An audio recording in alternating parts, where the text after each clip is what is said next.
Is it possible to create cities where viruses and diseases will not spread at all?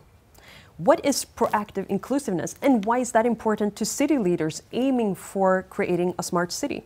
And is rain the energy source that will power our cities in the future? Hello and welcome to the Stockholm Chamber of Commerce and this Stockholm Session Special, where we fully will focus on the next generation's smart and resilient cities. My name is Tova Hanel, and here with me today is Andreas Hatzigeorgiou, our CEO here at the Stockholm Chamber of Commerce, and Anthony Larsson, a research fellow here at the Chamber. So great to have you both here. Thank you. Thank you. Pleasure to be here. You have written this book, Designing Smart and Resilient Cities for a Post-Pandemic World. And after reading it, if someone forced me to say just in one sentence what this book is, I would say it's a handbook for building the next generation's smart and resilient cities. Is that a fair description? It's a perfect description. It's just what we're aiming for. And Anthony, metropandemic revolution, what does that actually mean? The metropandemic revolution is we're already seeing the onsets of it. It's already begun. And it is the interconnectivity between the smart technology, cities, and building pandemic resilience in the 10 areas of society that we've described in the book. And Andreas, when is this revolution going to take place? We hope it will take place as soon as possible. Basically, we hope that it will take place after everyone reads the book. But why did you write this book? We saw a need to explore this topic, which has affected so many people in society in so many different ways. And what lessons can we learn from what's happened in the world today, and what can we do, and what can society do to learn and improve? Yeah, and reading it, I've found, I haven't really counted, but there are tons of different examples of things that are going on right now, glimpses into the future, so to say. Where would you say we should turn in the world to just see what the next generation cities, smart and resilient cities, look like? We have good examples everywhere.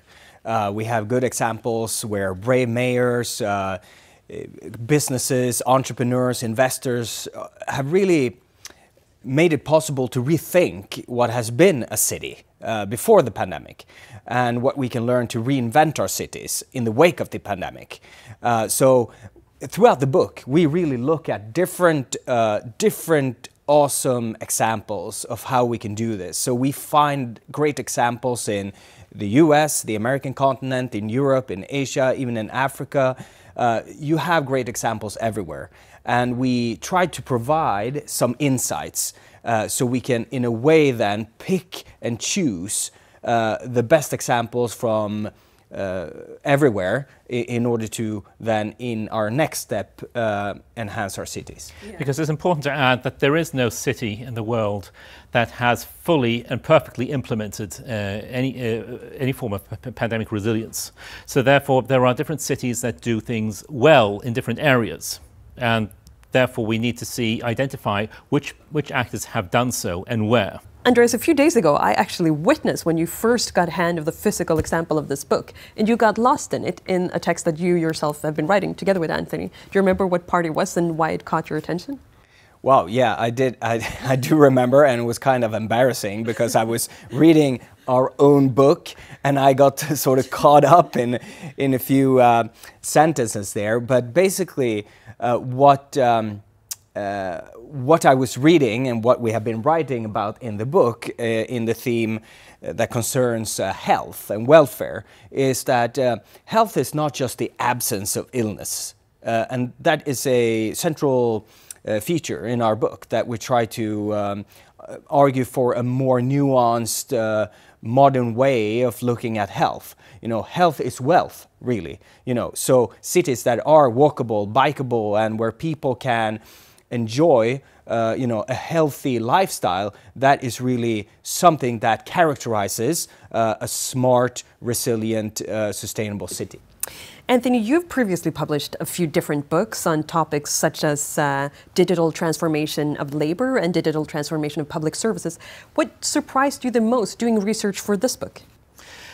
That's a tough question, a very good one. I would say a very contentious issue that's been dominating much of the academic discourse in labor theory has been the substitution of labor.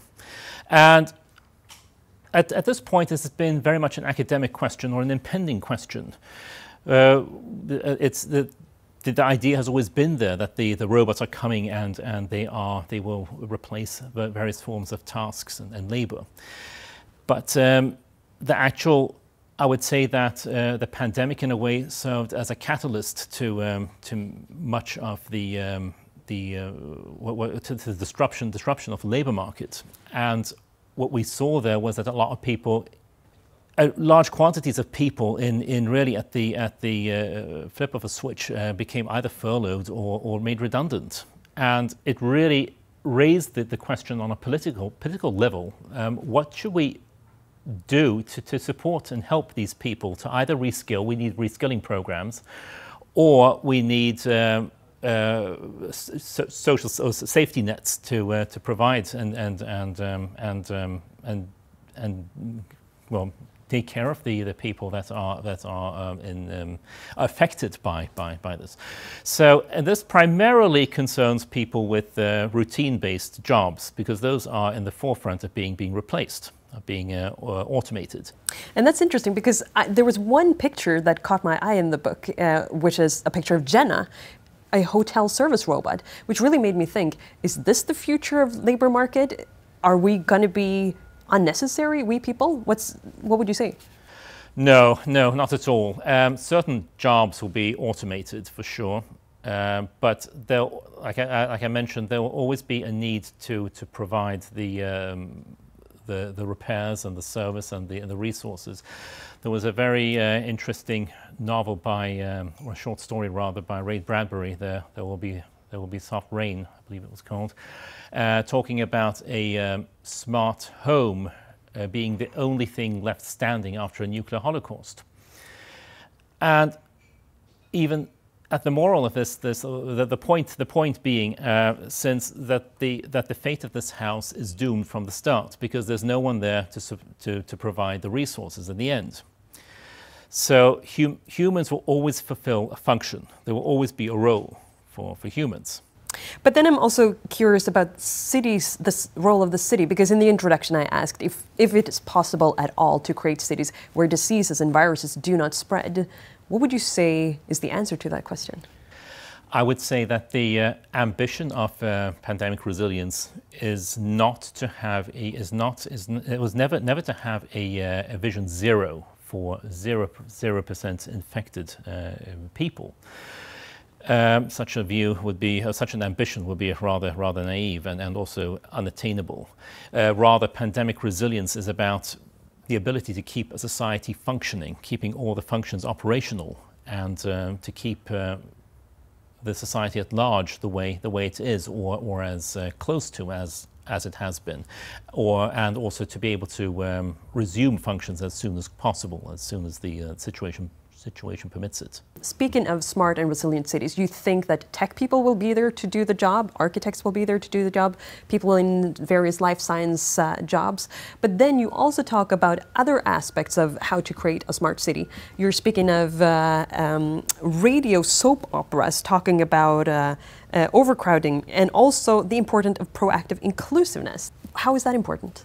Well, a smart future city, a next generation city, needs to have a lot of diversity. And that is our conviction. I mean, looking at research, looking at what creates innovation in a city and in clusters overall, requires the colliding of ideas, basically. So what we're saying is that, yes, tech does really have an important role in future cities, in building these successful cities in the future, but you also need to have proactive inclusiveness. So young people should always be able to come to a smart, sustainable city to try their wings and study and live and create companies. So proactive inclusiveness is really important. And then making radio soap operas that talk about not having too many babies. Why is that important? Well, it's important to note the distinction between density and overcrowding. A city is not necessarily overcrowded because it's dense. Dense refers to the number of people at the same place at the same time, whereas overcrowding would suggest that there are too many people in one place at one time. So the idea here, there are different multiple angles to this approach, and one is the idea of spreading information, such as through the soap operas you mentioned about well, birth control and so forth, and that relates to population control. But then you've got the actual idea of or the concept of mitigating overcrowdedness in the cities on a more active level here and now. And there are different ways of doing this too, and it's been done in several different parts in several different cities around the world. In some cases, it's been a matter of trying to expand the suburban areas, making them grow, like they've done in Frisco in Texas, as an example. And then there is the example, there are other ways of, for instance, zoning in certain parts of the world, in many cities, as is housing. Is at this point very anachronistic, and it refers to the existing plans refer to a situation that once was and no longer is. For instance, now certain forms of housing can be built either very, very small or very, very large for large families, and there's nothing in between. And or if I may add that in order to build housing, you need to have a certain proportion of parking space, exactly, which we think is sort of this anachronistic way of looking at developing future resilient, smart and sustainable cities. Exactly, and also there are large portions of the land that is underutilized, like for instance subterranean space. There is for instance a multi-story parking garage in Toronto that houses 2,400 cars. Why aren't we seeing more of those? Because I'm thinking that a lot of space could be freed up above ground that could be used for housing or for a multitude of other useful purposes. So and even in general for like roads and other kinds of purposes. There are ways of freeing up a land area. Absolutely, and even though we emphasize construction a lot and building smart housing and office space and utilizing space better, so housing instead of parking space, for instance. Having said this, we also emphasize what we learned a lot from this most recent pandemic, the need for green spaces, so that you really utilize space also to make it possible for people to stay outside, to enjoy a green space in a city. And research actually shows that in order for a city to be successful and for its citizens or people living in the city to really enjoy the city, you need to have at least 9 square meters of green space. But the most optimal size of green space is 50 square meters, and that is per capita, of course. So at least 9 square meters per capita, but the sweet spot is 50 square meters per capita. It roughly translates to about 4 parking spaces. But it is also a global megatrend that we've seen now for years, that the urban populations are growing and hence the density as well. And one example that really caught my eye in the book was this picture, a coffin home in Hong Kong. Would you say that that is what the future of living looks like in the world's megacities around the world? We hope not. And our book, which we tend to call a handbook to build future sustainable, smart and resilient cities, is really a handbook for policymakers, for entrepreneurs and investors and everyone that wants to be at the forefront of urban development. What we advocate in our handbook is really going along another path, not creating these overcrowded cities that are characterized by pollution and overcrowding and coffin homes, but rather another type of more modern development that is more in line with what we want to see. Exactly, and I think that's the point you raised there. Really goes to emphasize the urgency of mitigating the overcrowdedness and also ensuring affordable housing. I have to say that was actually an example that scared me a little bit. And there has been a few times reading the book that I've not felt totally comfortable. Two smart city ambassadors like yourselves, do you only see the good side of the medal, or do you see a scary side of also having smart cities that can actually make choices on behalf of its human population? Well, I'm actually really glad that you asked this question, because there is a flip side of urbanization. It's not like urbanization in itself is a panacea for sustainability. That's not the point that we're making in this book. Rather, the opposite is that in order for urbanization to be a vehicle for the green transition, for technology change, and so forth, we need to be proactive and design and implement policies that are, promoting a development that is more sustainable. For instance, so coffin homes, no. Green spaces and green urbanization, yes. Yeah. Absolutely. But the smart city is a connected place that needs a lot of energy to stay connected, and that is a scarcity in many places today. You do talk about current experiments trying to find new sources of energy, and you write about how it's produced from streets and roads, from the pressure of tires or pedestrians' feet, but also from the drops of rain, which really made me think, is that the way that we will power our cities in the future? Well, the thing is with energy is that whether it's types of energy that exists today or the ones for the future, they will both carry the positives and the negatives, even the ones that are not known to us today. Now, what we're advocating is a mixed form of energy, because it's very important to be able to plan one's energy, and it's very important to have as clean energy as possible, but one also needs to be one cannot rely solely on one form of energy, because there are so many different, as we've seen the situation in the world today, there needs to be a spread of viable forms of energy, because so much of, especially in our smart cities, is so contingent on the existence of electricity and energy by and large.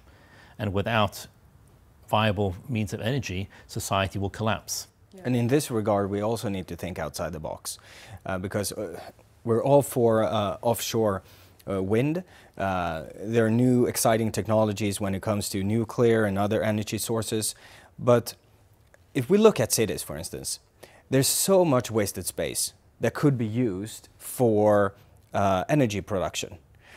Looking at a mid-sized city, such as Copenhagen or Stockholm, in the case of Stockholm specifically, we have within the central business district approximately areas on roofs that could be used for solar cells. And that would correspond to like 6% of one of Sweden's most powerful nuclear power plants, just by installing solar cells on wasted spaces on top of roofs. And why haven't we already done that?